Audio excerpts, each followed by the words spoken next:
Well, if you signed up with FanDuel this week in Missouri as live betting began, you're having some fun. And if I got a guest for you, you've met him before. Lee Sterling of ParamountSports.com is our football analyst and resident handicapper. He's a national handicap champion, and his website is ParamountSports.com. And he joins us now to talk about all the games this week and what the heck is going on in Missouri. Hi, Lee. How are you, buddy? I'm real good. Excited for everyone being able to now go to games or being in their home or driving around being able to wager. So if they do it responsibly, they're going to have a lot of fun. I mean, I go to even hockey games and watch. Sometimes you can have a blowout and you see the entire arena erupt when the opposing team scores an empty net goal at the end of the game to get to an over. So, if you can have fun, I even have a couple friends who have never wagered in their life, and I turn them on to it, and I told them, just make $5 and $10 bets when you go to a game. And all of a sudden, I'm getting texts from them like, in-game wagering is so much fun. I'm having a great time with it, and they're even playing the player props. Yeah. These are some of my contemporaries who've never bet a game before. Yeah, and low amounts, just having a blast with it. Something really interesting happened Monday night here. It was the first day of live sports wagering in Missouri, and at Monday Night Football's kickoff, 250,000 people, they did this through geo-tracking results, 250,000 people in Missouri had their app open, either on their laptop or their phone or whatever, as the game was kicking off. On the first day, they'd only had like 12 hours to sign up. That's over 6% of the population in the state of Missouri was live, actively watching the Monday Night Football game, ready to go. That is just so fun. Yeah, I love it, and it's about time. It took way, way too long, but now they're going to be saying when they're, raking in all this money for the state and also people having a great time with it, they made a huge mistake waiting so long. Yeah, I don't know what the average is that a person would well, obviously these companies wouldn't make money unless the average bettor loses money in a year, let's say. But if it was, let's use a round number, if it's $1,000 a year that the average person loses, okay? And I don't know that that's the number. I'm just tossing that out there. Just at that moment, with 250,000 people online already on these apps, that'd be $250 million profit for these companies. That's crazy. So I did ask someone. It's funny that you brought that up. So I asked someone who runs an offshore sports book what the average amount is someone loses. Now, it could vary. It could be less, a little less, or a little more. But he said it was $768 per year. That's the average. Per year someone loses. Okay, so my guess wasn't that far off. Lee, I know so many. The average bet? How about this? What do you think the average bet is? Not very much. Most people are betting $5 to $10. Yeah, I was going to say there's so $13. There's so many people that play $5 and $10 bets and just love them. Right. Yeah. And that's what Mark does all the time. But he does the crazy 13-team parlays. He just gives away Abraham Lincolns. He just gives them away. Right. So, but he's that cab driver. He's the cab driver that walks into Vegas. If he was born earlier, he was born 34 years early, he's that cab driver every single week on Friday. As soon as he gets his paycheck, betting that $5 and $10, 10, 12, 13 teamer. That's awesome, man. So fun. You never know when you're going to hit one of those big ones. And he's driving. Right. Our radio station's 5 miles from Missouri? Yep. Oh, right down 435. What are you doing when the show's over today, Mark? Tell me what you're doing. So I can go over to Missouri today and bet $50 to win $50 if there's 1 point scored in the game tonight. It's a FanDuel promo for new wagers. If you're going to sign up in Missouri, it's open today. If you go bet $50, you can't lose unless it's a 0-0 overtime tie. That's the only way you can lose. Oh. That's called a no sweat bet. That's the no sweat bet there. That's exactly what he's doing. And he's going to do that right after the show today and go get – it's just like picking up $50 in the street. So there he goes to go get it from FanDuel. That's pretty good stuff. All right, before we get to the lines on these games and we talk about these spreads, the conference championships games are this weekend, Lee. And every single year I feel like in college the conference championship games mean less. Now, for most schools, winning a conference title is a big deal. Texas Tech and BYU this week, that's a big deal. To win this game and win the conference title in the Big 12 is a big deal. But when Georgia and Alabama are playing again, I don't think they're showing off their trophy cases all that much with their conference title or championship games. No. Are these things dwindling a little bit, and will they become obsolete because of the playoff? Well, it's dwindling a lot. And let's put a scenario out there. Let's say nothing changes. I think you have to get rewarded a little bit and also penalized a little bit if things go either very well for you or, in Alabama's case, might go poorly. So let's say that Georgia wins big in this game on Saturday. And if they win big in this game, then maybe they should be penalized. So if they lose by double digits, why should they? I think what happened, and if you watched the selection show and then after the interview by Hunter Yurachek, it was disgraceful. What he said, that they were impressed by what Alabama did in the game against Auburn, how great they looked in the first half, building a 17-0 lead, and then the fourth down call to get the touchdown. Well, let's be honest. They were facing a 5-7 team. They were facing a team that quarterback was starting only second game in college football and without a head coach, and they barely won. And that committee, the SEC, that is tied to ESPN, moved them up one spot. And why did they do it? To protect Alabama in case they lose bad. So Miami beat the brakes off of a Pittsburgh team so bad, 38-7. I don't even know if they're going to have spring football at Pitt this year. It was that bad. So Miami should have moved up one if anyone moved up. Instead, they stayed the same. Alabama moved up one spot just to protect them. If they lose that game, I'm all for them being out. Okay, so that's what I was going to ask you. Has the committee pretty much decided where to place now where if you lose one of these extra games, because for everybody listening, this is an extra game, these conference title games, right? Is the committee pretty much have a stance that if you lose one of these extra games, it's not going to hurt you unless it's some sort of an embarrassing thing? That's what it seems like. Yeah. These games, except for the North Texas game against Tulane, whoever wins that's in, and the Tulane game against the Duke game that they're playing on against Virginia. If Virginia wins, they're in, and then you would see if they loses James Madison. And I mean, who wants to see James Madison or Tulane or North courts, Texas? The legal system. Yeah, right. They don't want a lawsuit. They just don't want a lawsuit. Right. So that's why we do it. Right. All right, we'll take our FanDuel odds here. Let's see what Lee Sterling says. ParamountSports.com is his website. He's got all the lines up. He's got free plays on there, or you can sign up to get all his picks this weekend as well if you'd like. Let's start with that Big 12 title game. Texas Tech, according to FanDuel, 12.5-point favorite over BYU. Is that too many?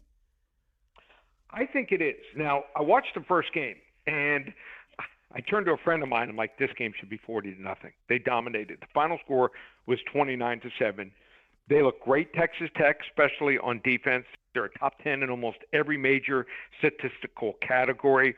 But it was just not BYU's day. It just happens sometimes. You come out there, the other team's playing great, and whatever you do, it's not your day. So you move on. BYU has still won 11 games. So now it's a rematch game, and I know Texas Tech will be excited to play, obviously, to win their first conference title since I was probably born, but BYU is going to make some adjustments here. They're still a very good team, and their head coach, Kalani Sitake's coming back. If he was leaving, might be a different story, but these kids are going to they're going to want to, jump out of a cannon to play for him and maybe win a conference title and to get into the college football playoff. Give me 12.5 points.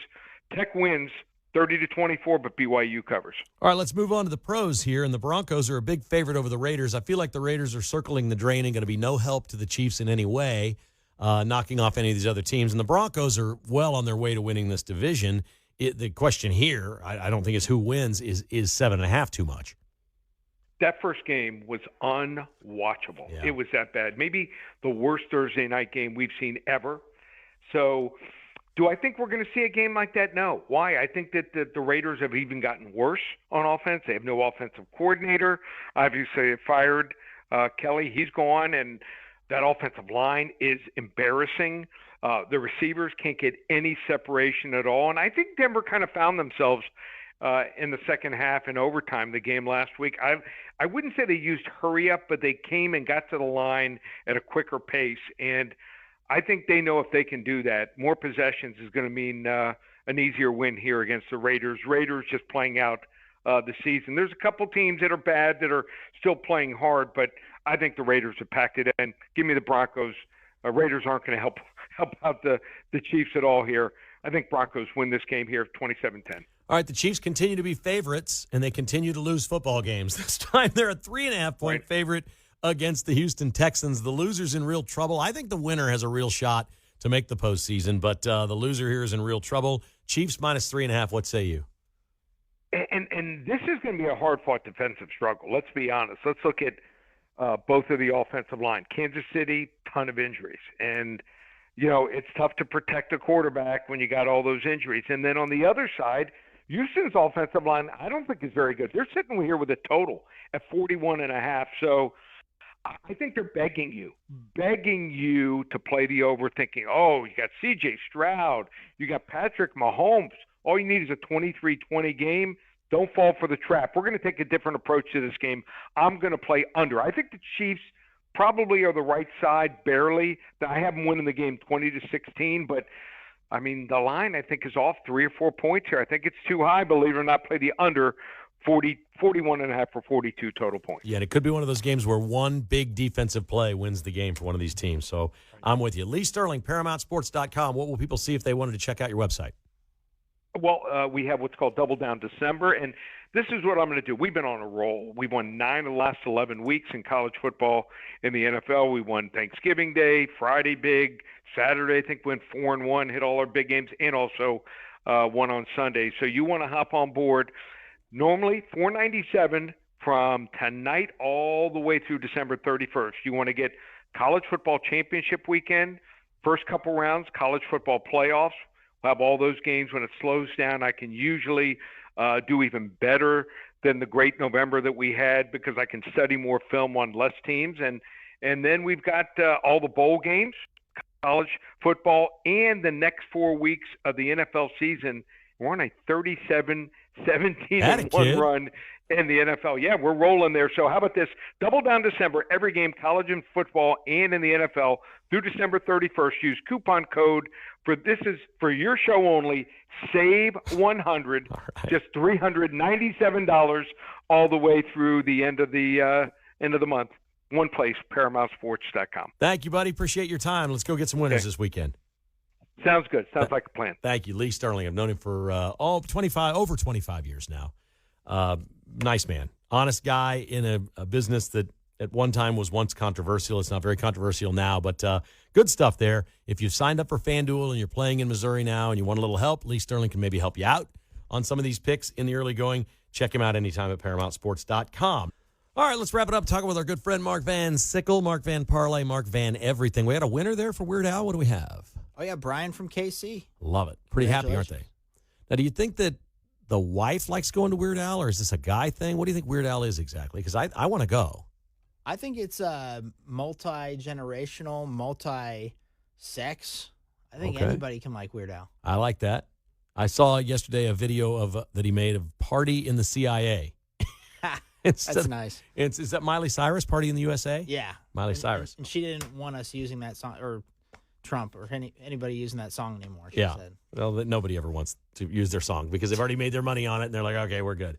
All right, let's have some fun here. Oh, our good friend Danny Boatwright is off of 99 to beat. She was knocked out last night. There were 99 contestants. We talked about this a couple months ago when the show debuted on Fox. She finished 8th.